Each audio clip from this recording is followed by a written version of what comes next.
Good morning and welcome to AQS Quilt Chat. Happy National Sewing Machine Day! Yay! Woohoo! Yay! And so we hope that you all are celebrating or doing something by using your sewing machines today. First of all, this is our 50th episode of Quilt Chat. So we're going to do something just a little bit different today. If you will log on to Facebook and say hi or tell us where you're from or ask us a question, someone that's online with us today is going to win a special prize. And all they have to do is comment. All they have to do That's is right. comment right So- there on Facebook. One of our lucky commenters today will win something incredible. Something fun anyway. Well, I'm going to back up just a little bit. Last week we had a question about silk batting and what was it and what was good about it.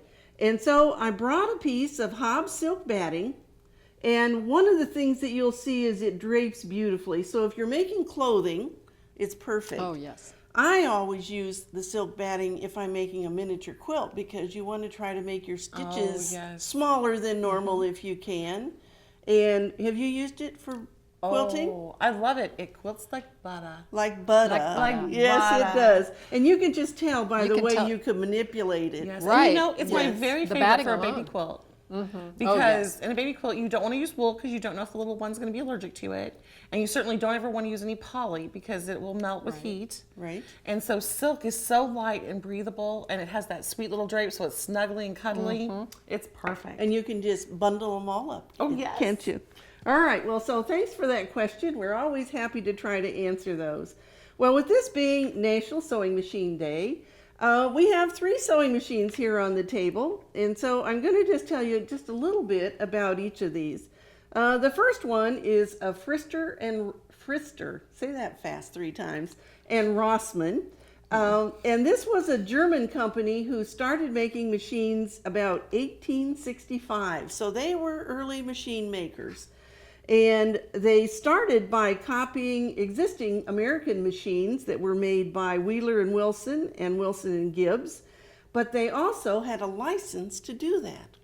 So that was probably one A of the license to early- copy. A license to copy. And actually in the early days of sewing machine production, that happened quite a few times where they would license it. And particularly since it took so much time to get machines across the ocean, that they had licenses from America that they made in Europe and in Germany. Oh, that's wonderful. Yes, and I just want to give some kudos to Alex Askeroff, who I bought a Singer crank machine once, and he's in the United Kingdom, but he has a website called sewalot.com that has lots of information that's historical about that sewing is machines. It's always cool to learn about. Well, anyway, for decades, Frister and Rossmann were the largest producers of machines in Germany, and by 1903, they had made over 1 million sewing machines. That's incredible for that time. It was. It really It is. was. Amazing. And it also was a very expensive appliance for the people to buy to be able to use them. Well, and so mine dates about 1937, and the plate on the front of it was somebody that was a distributor, and it was kind of the sole distributor at that time, and his name was Oliver Quitman, and you can kind of tell by the label that's on the front of the machine the era that they made it. But I just want you to listen to this machine. You know, I bought this to make a lamp out of it, and when I got it, I actually posted a note on Facebook, and somebody said, Bonnie, I have one of those that I bought somewhere, and I'll bring it to the quilt show, and you can look at it and see if you want it. Well, so I bought it, but then I thought, gosh, it's really cool looking, and I just want you to listen. All metal, the whole thing is metal, and so I took it to English's Sewing Center here in Paducah, who has a really good repair department, and said, well, you guys just go through this machine and take a look at it. And so I took it over there. I bet they loved doing that. Oh, Yeah. they did, and they cleaned it all up, and they oiled it, and made sure it was all. And yes, it does work. But Kenny said to me over there as I picked it up, well, Bonnie, yes, it does work, but don't give up your Bernina.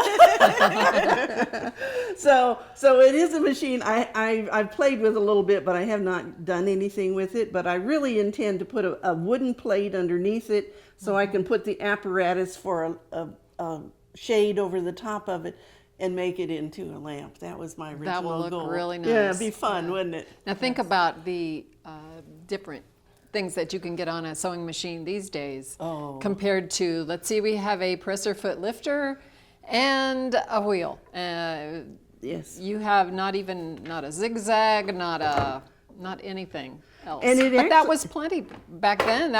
They thought they were really rolling high to have this sewing machine. And it actually came with all of the feet.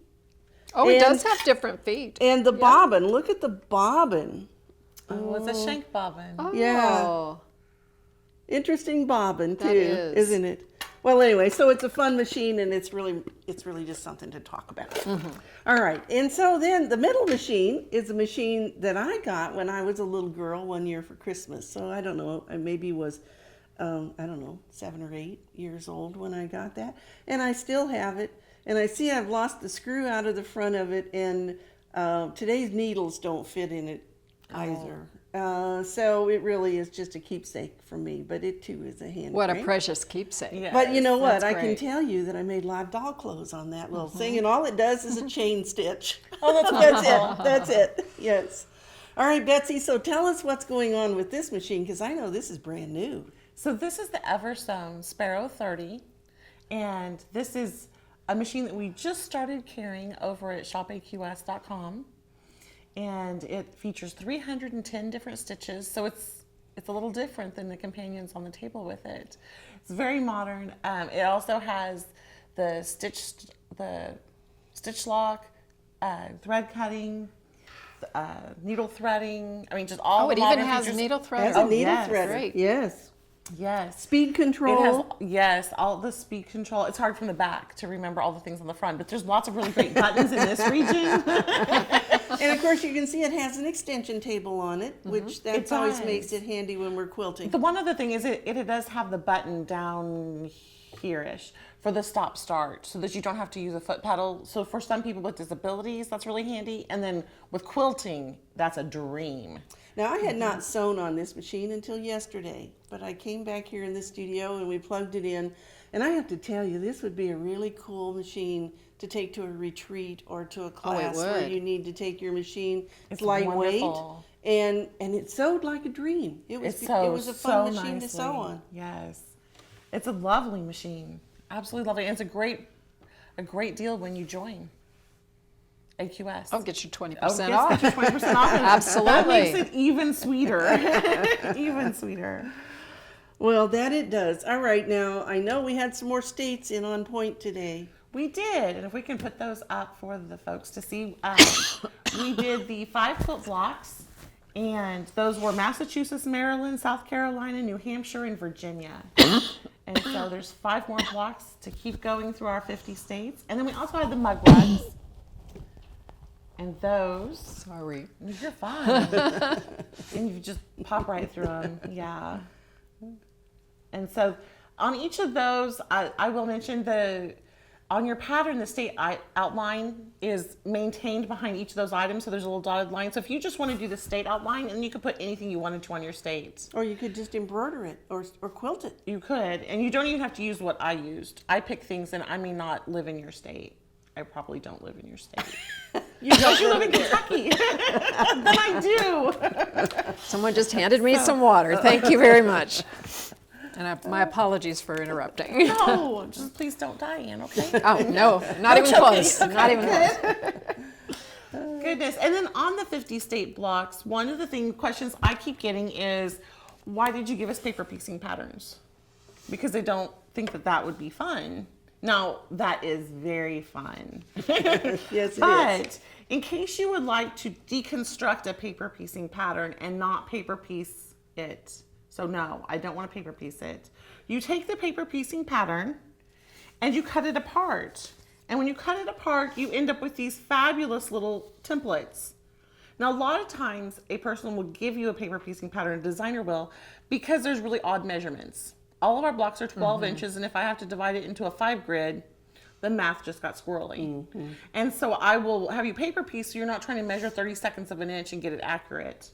And so you end up with your paper piecing, so it takes all the math out of it. So there's no seam allowances on these. You just trace around them. That's your sewing line. Add your 1/4 inch. Off you go. Yes.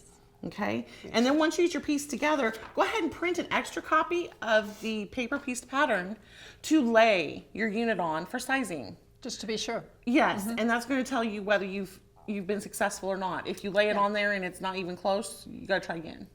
Right. Right? Yes. And so it's that simple. So and all of the blocks pretty much have simple paper piecing. They aren't really complicated, but because the blocks are vintage, they tend to be more adjustable to hand sewing.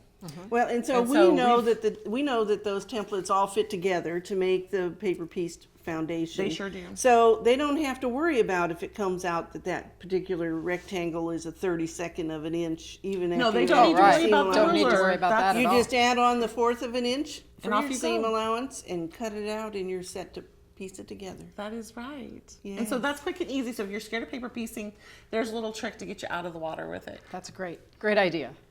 I also noticed that you could do English paper piecing with that if you wanted to. You sure could. On this particular one, maybe not all of them, but this Yeah, particular one you could. Pretty much all of them. If you're an EPP person and Make your templates, right, wrap your fabric, and if you're doing and the you're blocks, ready. you know you've already gotten to have some fun with EPP. 'cause And so we're when certainly you see that lots of abbreviation, and you will see that often, Yes. EPP stands for English Paper Piecing. Right.